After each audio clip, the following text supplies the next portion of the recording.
Hi everyone, Diana Rankin here with your weekly soul messages, and I don't know that we have any predictions this week, but we have some important information for you. Okay, there is one prediction, and that is the message will make it kind of clear, but that is really stay calm this week. Very, very important that you stay calm, stay hopeful, stay calm. Can't say that strongly enough. We are going to get a message from one of my books. It's the Master's Book of Philip by the Master's Book of Answers by Philip, and we'll get another. I've pulled out a process for us to do. It's Joy, another one of my books, which is 52 Practices to Create Happiness. This, by the way, is week 30. Excuse me. Of 2019. It is July 21st to the 27th, and it is Sunday, and I'm running a little late this week because this is Sunday, July 21st. And I'm going to certainly read you a conversation I had with Philip.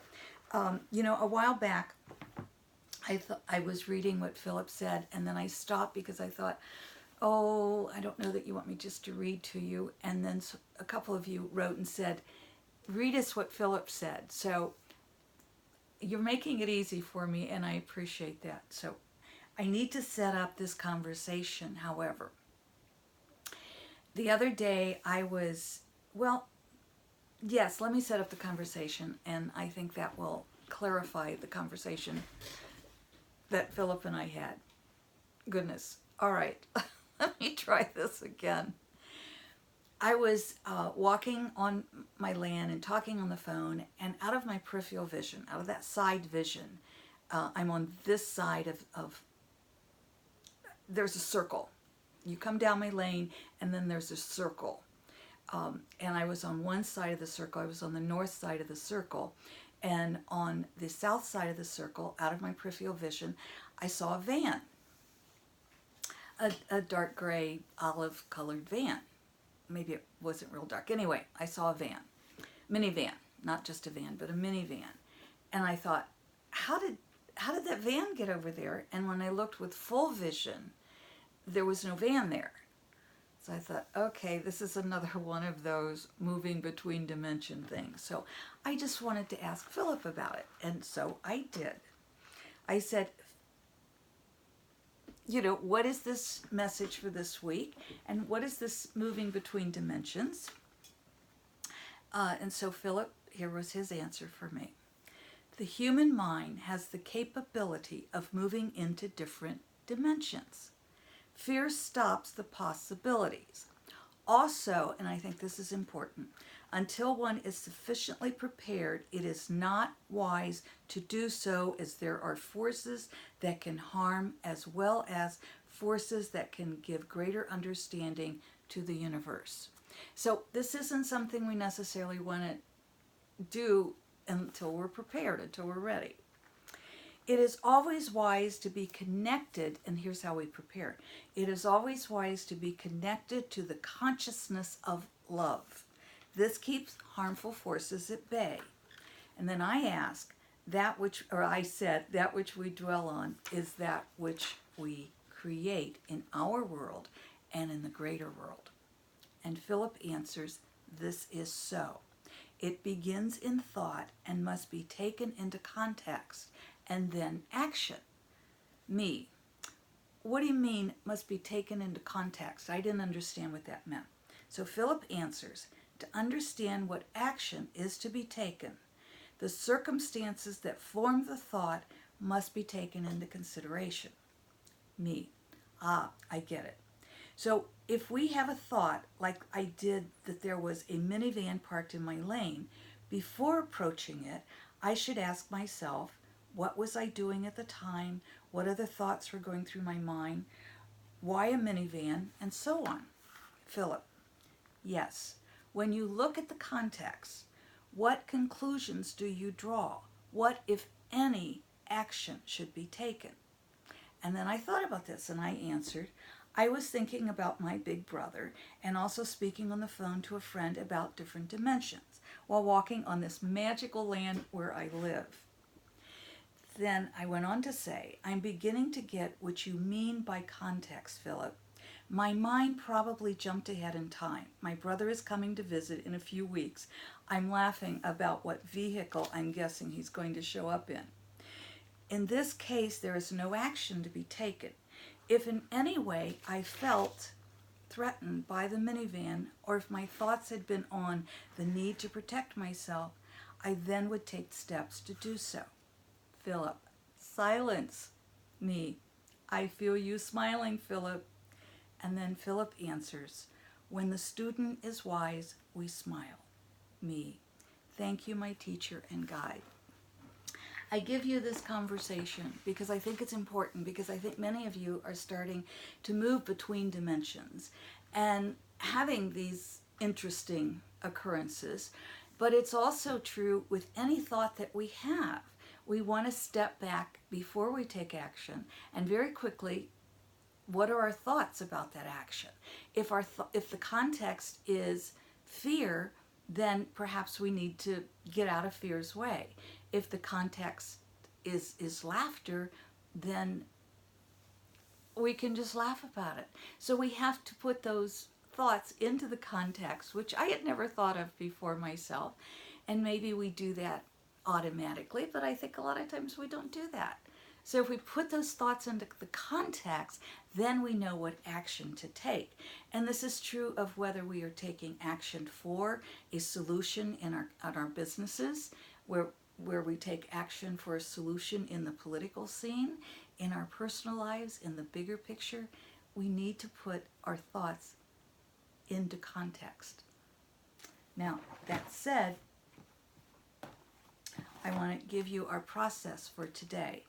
And it is, or our joy, how to create more joy in our life. You know, there's a lot going on in our world, and a lot of unkindness, a lot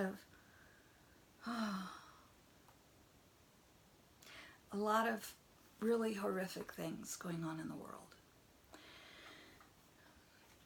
And we can dwell on those, or we can dwell on love and find the solutions to what's going on. We never, ever, ever know what another person's soul journey is. We never know what that soul is asking of that person. And so we can't judge the journey they must take. We can only be there in love, to listen, to support, to help them take an action. We can only take our own journeys and do what our soul asks us of. So that said, week 25 is your soul's mission. And what I want you all to know, you are unique in this world. And your mission is so important to this world. Your very specific journey is important to this world. So how do you find it? Well, we did a whole year-long workshop on finding your soul's journey. So it's not an easy thing, but here's where you can start. As you go through your day, try to work up to 3 different times. Just stop and ask yourself, what am I experiencing at this moment? How does this feel? What is behind this emotion? Is this how I want to feel? What would I change about this moment? What is beautiful about this moment? The idea is to get in touch with who you are and help yourself really see life as more beautiful and more loving. And as you add that, because we all have that same soul journey, and that's to experience love.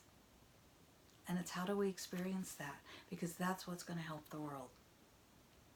And as we do this, you become aware of how precious you are, how precious your life is, and how important your life is. And from there, then you can start doing the work of actually finding out what your soul journey, your mission here is.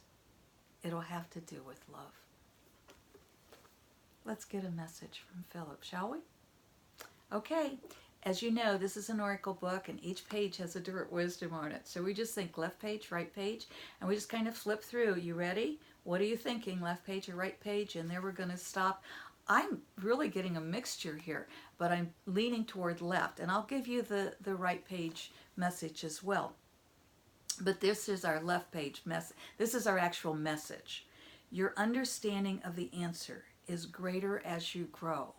I love that. I love the way what we open to in this book always goes along with our messages. And it always goes along with a process to find joy in our lives. I love it. It just never ceases to amaze me. So let me read that again.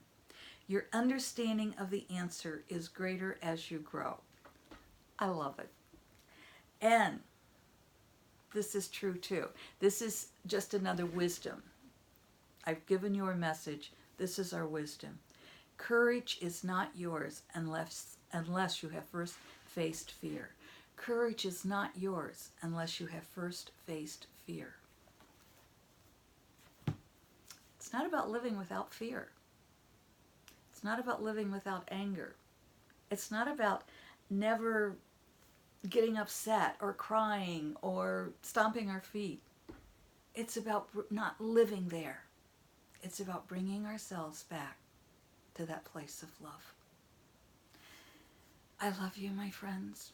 Daisy is asleep, and I didn't want to bring her into the office. She was resting, and it's just warm today. We're going through a heat of excessive heat advisory out. So those of us in the Midwest and the East Coast, we're kind of experiencing a lot of heat today. So stay safe. Know that we love you, and we thank you for the love that you give to us. And thank you for passing along this YouTube video to others. And so thank you, my subscribers, and those of you who comment. Until next week, I love you.